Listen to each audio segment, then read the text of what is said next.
con un reconocido consultor de vasta experiencia, con quien vamos a hablar un poco de esta coyuntura, a ver él qué opina y qué visión tiene del resultado y si hay alguna posibilidad de que el gobierno pueda de alguna manera reducir esta brecha o dar la vuelta. Estamos en contacto con Raúl Aragón, a quien saludamos. Raúl, ¿qué tal? Roberto Pascual y José Picón te saludan. ¿Cómo estás? Buenas tardes. ¿Cómo estás? Gracias por llamarme. Bueno. Por favor. Raúl, la primera pregunta que te queríamos hacer es ¿qué análisis haces del resultado electoral? ¿Era una cuestión esperable? ¿Estaban alineados todos los planetas como para que esto se produjese o te sorprendió un poco? Mira, hubo errores de comunicación muy importantes de parte del oficialismo durante la campaña, exabruptos y comentarios totalmente innecesarios, muy poca propuesta. La oposición manejó mejor la campaña y además la intención de voto de Tolosa Paz no varió desde la primera semana de campaña. Lo que iba variando a medida que bajaban los indecisos era la intención de voto de Juntos por el Cambio, que subía discretamente, pero subía. Nosotros terminamos con un empate técnico en los últimos días y el resultado fue unos 4 puntos por encima de Frente de Juntos por el Cambio, por encima de Frente de Todos. Estaban alineados los planetas porque había un descontento social muy importante con la política, pero sobre todo con el oficialismo, debido a los errores de gestión y una degradación muy importante del poder adquisitivo de la ciudadanía.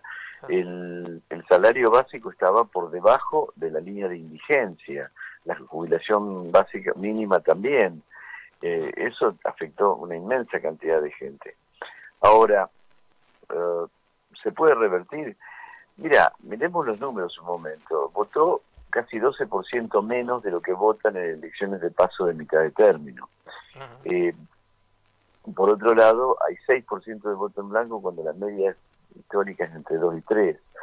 Son esos dos segmentos podrían ser un lugar donde el oficialismo pueda recuperar intención de voto o votos. Lo que ocurre es que no está claro quiénes son ese 12% que no votó y que históricamente debería haber votado. Lo que estamos viendo por comentarios del oficialismo es que se están estudiando los padrones de mesa de varias escuelas testigos, y lo que se está descubriendo, sobre todo en el conurbano, es que lo que no votó es en general clase baja. ¿Por qué no fueron a votar? Es algo que todavía es un misterio. Pero es ahí donde podría recuperar intención de voto si hacen un trabajo importante de recorrido y a la vez si las medidas económicas que están tomando tienen impacto real, perceptible, en la capacidad de consumo de ese segmento, ¿no? El segmento de clase baja. La verdad que no se sabe porque les queda muy poco tiempo para hacerlo y las medidas demoran en llegar a la base social. Así que yo creo que es posible que recupere intención de votos, pero no sé cuánto de probable es que lo pueda hacer, ¿no? Claro. Perdón, 2 preguntas. La primera, el sector ese de gente que votó y que votó por otras fuerzas, que no se inclinó ni Juntos ni por el Frente de Todos, ahí puede abrevar parte de la recuperación económica y a la recuperación de votos de Frente de Todos. Eso por un lado. Y por otro lado, ¿vos pensás que tiene que tener impacto directo o tiene que crear una sensación de que se puede mejorar en el corto plazo? No, tiene que tener un impacto directo antes de la elección y tiene que ser un impacto absolutamente perceptible. Es muy extraña la abstención de votos de ese nivel, ¿no? De ese porcentaje. Normalmente vota 74, 75% en elecciones de paso de mitad de término y votó el 66%. O el 65 y algo. Esa diferencia no es fácil de explicarla, pero es posible que recupere votos ahí. Depende de lo que hagan y depende de la celeridad y la fuerza con que lleguen las medidas que se están tomando. Hasta ahora, el aumento del salario mínimo va a demorar en impactar, porque el aumento del salario mínimo no va a ser sobre los sueldos que se cobran en septiembre, sino en octubre. Claro. Perdón, no va a ser sobre los sueldos de septiembre, sino sobre los sueldos de octubre, que se cobran a principios de noviembre. Va a ser muy cerca de la fecha. Por otro lado, el aumento de la jubilación mínima le pasa lo mismo, y lo que sí hay algunos bonos y alguna distribución de dinero directo a los jubilados de la mínima, a la AUH, beneficiarios de distintos planes van a recibir este mes quiero decir ahora en octubre, van a recibir algún dinero extra. No sé si eso alcanza para cambiar el humor social, porque por otro lado hay medidas que, algunas de estas medidas no son estrictamente electorales, y no terminan con la elección. Por ejemplo, el aumento del sueldo mínimo no termina con la elección, continúa.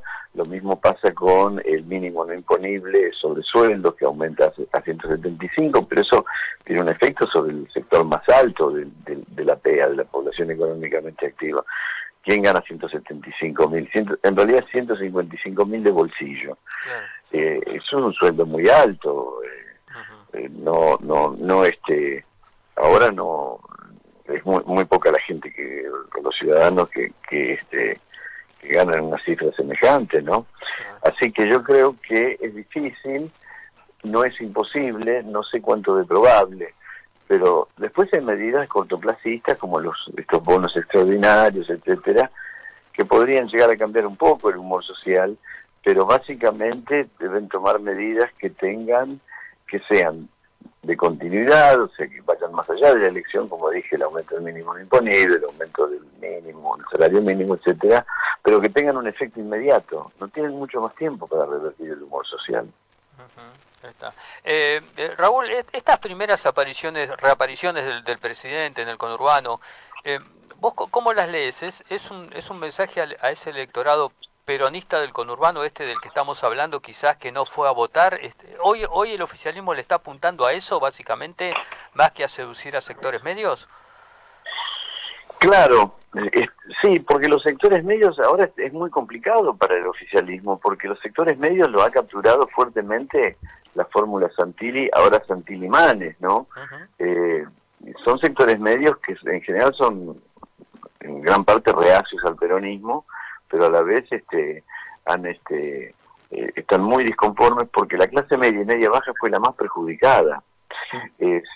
La clase baja tenía, antes de la pandemia, una situación precaria, y esa situación con la pandemia no empeoró, tampoco mejoró, pero no empeoró, básicamente como resultado de las medidas de los subsidios, de los planes, de los bonos, etcétera, que se dieron durante todo el año. Pero la clase media y media baja sí perdió poder adquisitivo y perdió calidad de vida, porque le aumentó la desocupación, ahora disminuyó, pero aumentó la desocupación, los comercios sufrieron fuertemente, los pequeñísimos comercios también, es decir, cualquier local de ropas en un barrio tuvo que cerrar, si tenía personal en negro no cobraba el aporte patronal del 50%, si tenía deuda con AFIP tampoco. Es decir, fueron medidas inteligentes pero muy mal instrumentadas. Así que ese sector de clase media y media baja es un sector que de muy difícil recuperación, y además es muy difícil ponerle plata en el bolsillo en el corto plazo. Claro, sí. Y eso tiene un efecto importantísimo, porque si no le pones, si no hay una percepción de mejora real y sostenida en ese sector, realmente es muy difícil capturar ese voto, ¿no? Yo creo que la posibilidad es entre los 12% que no fueron a votar. Hay también 6% de voto en blanco, cuando la media histórica es entre 2 y 3.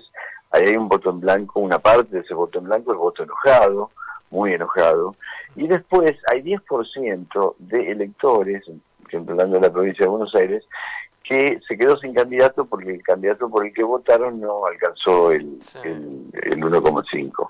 De esos 10.6 son de derecha extrema, es decir, Gómez Centurión, Houghton, esos.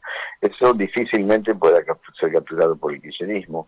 Y del 4% que queda, hay 1,5, casi 2, que es voto de izquierda, el voto de Manuela Castañeira, por ejemplo, etcétera, es un voto que indudablemente o no vota o va a votar a Del Caño. Ahí tampoco le va a resultar fácil pescar el oficialismo.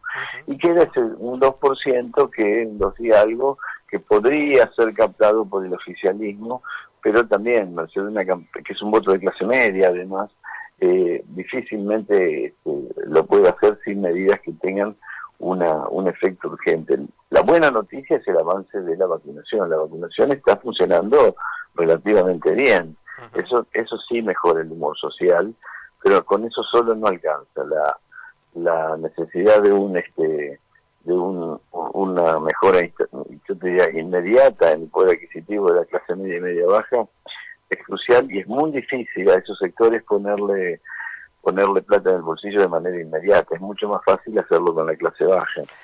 Raúl, ¿qué análisis haces de la elección de Juntos en la provincia de Buenos Aires? Porque uno mira los números, es como que Juntos por el Cambio se mantuvo o respecto a 2019 incluso perdió algo. Acá el problema es como que se desmoronó el frente de todos, ¿no? Parecería. Juntos por el Cambio es como que tampoco tuvo un crecimiento que uno diga, bueno, parece como ese partido en que te haces un gol en contra, da esta sensación de la elección en la provincia de Buenos Aires. Sí, bueno, en la provincia de Buenos Aires, Juntos por el Cambio no creció por los 4 puntos que se lleva José Luis Esper.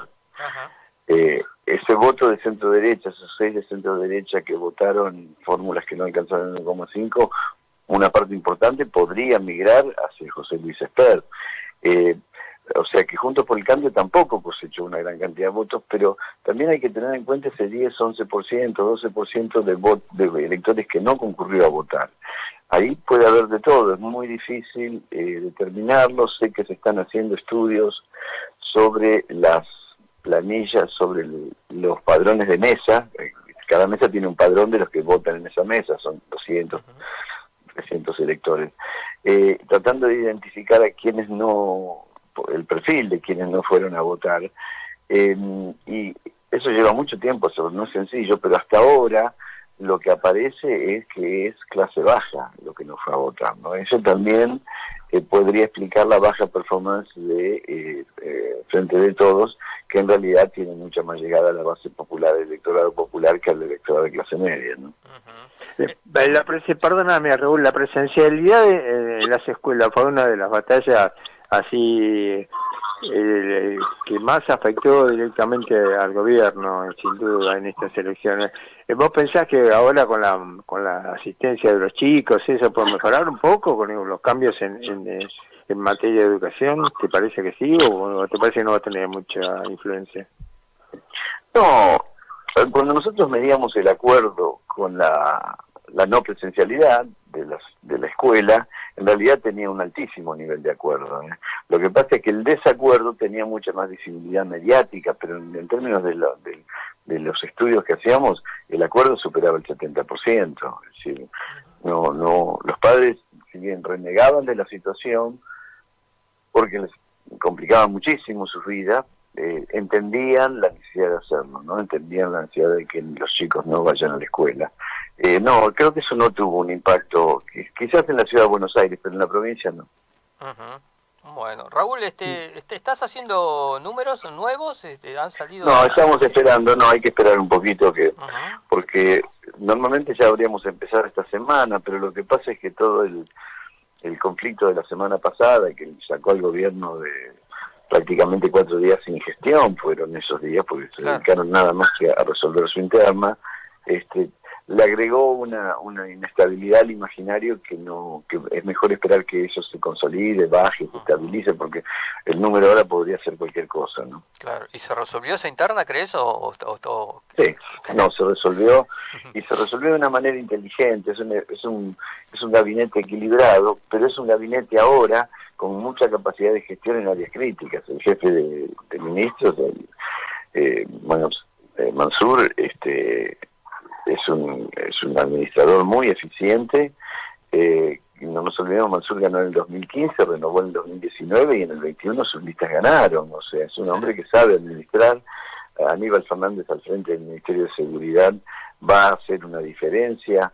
También es un hombre con una voluntad tremenda, pero además con muchísima experiencia de gestión. Julián Domínguez en el agro también, ya fue ministro de Agricultura en otra gestión. Sí. No, creería que Filmus en Ciencia y Tecnología, en fin, son hombres que saben gestionar, que tienen experiencia de gestión, a diferencia del primer gobierno, del primer gabinete, que prácticamente no había nadie con experiencia de gestión ahí, ¿no? No podés tener a Cafieros, un muchacho inteligente, con muy buena voluntad, pero la jefatura de gabinete es un puesto clave, es muy difícil gestionar desde ahí. Y él creo que nunca aprendió, digamos, en 2 años no se aprende, eso es muy difícil, y no tenía ninguna experiencia de gestión previa de nada, entonces yo creo que fue un error, creo que hubiera sido muchas mejores opciones, pero bueno, no se pudo. Mirá, te doy un ejemplo, hay un programa que antes estaba en el Ministerio de Vivienda, sí, que se llama Mejores Viviendas, o Viviendas Sociales, o Viviendas Populares, no recuerdo el nombre, lo dirige Fernanda Miño. Ese espacio es lo que en el reparto de los que compusieron la coalición electoral le tocó es un programa, le tocó a Grabois. Ajá. Y Grabois designa a esta mujer, Fernanda Miño, que es de su reunión, para ejecutarlo, para dirigirlo. Bueno, tiene un presupuesto de 54.000 millones este año 21. Sí. Ejecutó hasta ahora 1.000 millones, menos del 2%. Ajá. En viviendas, además, que se supone que es una de las mayores demandas que tiene la sociedad, sobre todo los sectores más bajos. Sí. Y sin embargo no han podido ejecutar. Y eso es por falta de experiencia de ejecución. No es sencillo gestionar. Claro. Y no podés llegar sin ninguna experiencia de gestión a una posición de gestión tan importante, ¿no? Entonces, y eso se replicó en muchos ministerios y en muchas secretarías nacionales. Sí. Esto indudablemente tuvo un efecto, porque al final el presupuesto en general está subejecutado, y eso quiere decir que no se volcó a la sociedad gran parte del recurso que había para volcar, ¿no? Seguro. Eso es importante, ¿no? No, seguramente. Bueno, un poco de eso también, Raúl, ocurrió en la provincia, bueno, muchas críticas con la ejecución de recursos en el área de infraestructura, no hablan de un 16% que solamente se ejecutó, que fue uno de los motivos de la salida del ministro de Kicillof. Pero bueno. Claro, bueno, ahora los intendentes se le impusieron al gobernador, y bueno, ahora tenemos, se replicó lo mismo que pasó en Nación. Sí, casi en espejo. Hay cargos importantes. Sí. Claro, porque hay cargos importantísimos, empezando por la jefatura de gabinete, sí, en manos de hombres que vienen de una larga trayectoria de gestión. Sí. El jefe de gabinete es Intervalde, es un hombre que tiene varios mandatos, o sea, y además que entiende la provincia, la ha recorrido, es de la provincia, sí. En fin, todo eso hace que la gestión pueda ser eficiente, ¿no? Y la última, y Mansur además, Raúl, recordemos que fue secretario de Salud en La Matanza, o sea que conoce la provincia, claro, de Buenos Aires además también, ¿no? Sí, fue secretario de Salud, después fue gobernador, renovó, en fin, no es menor los cambios que han hecho, son cambios que tienden primero a sumar capacidad de gestión del Ejecutivo, segundo, peronizarlo, porque estos hombres son peronistas ortodoxos en su mayoría, y en tercer lugar, federalismo. Y eso es muy importante. Y en la provincia, bueno, territorialidad, porque los intendentes ahora sí acompañan la gestión, ¿no? Claro. Sí, de todas maneras son cambios que sobre todo apuntan al 2023, más que ahora en noviembre, donde creo que... sí, no sé, ¿vos qué opinás? El tema no es el 2000, no es ahora. En realidad ahora, si hay una derrota, va a ser una derrota por la que ya se pagó el precio político de la derrota. Claro.